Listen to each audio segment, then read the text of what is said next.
வணக்கம். இந்த வீடியோவில் பெண்களுக்காக போடப்பட்ட சில சட்டங்களை பார்த்துடலாம். இந்து விதவை மறுமண சட்டம் 1856, இந்து திருமண சட்டம் 1955. இது எப்படின்னா திருமண வயதை 21 மாற்றிருந்தாங்க.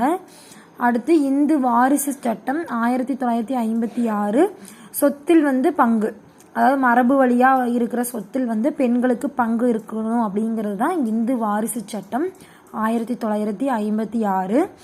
அடுத்து வரதட்சணை தடை சட்டம் 1961, பெண்களை கேலி செய்வதற்கு எதிரான சட்டம் 1997, அநாகரிகமாக சித்தரித்தலுக்கு எதிரான சட்டம் 1999.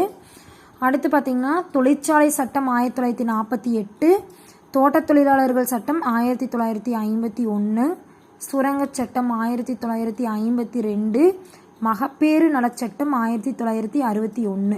இது எல்லாமே பெண் தொழிலாளர்களுக்கு பாதுகாக்கிறதுக்காக போடப்பட்ட சட்டங்கள் தான்.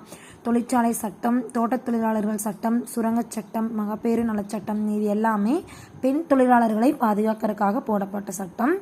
நெக்ஸ்ட்டு வன்கொடுமை தடுப்பு சட்டம் 2005. இது எல்லாமே என்ன பண்ணால் ரிப்பீட்டடாக கேட்டுகிட்டே இருந்தீங்கன்னா நல்லா மைண்டில் நிற்கும். இது காலவரிசைப்படுத்தல கேட்கலாம், ஒரு வேளை பொறுத்துகளை கொடுத்து வேணாலும் கேட்கலாம். தேங்க்யூ.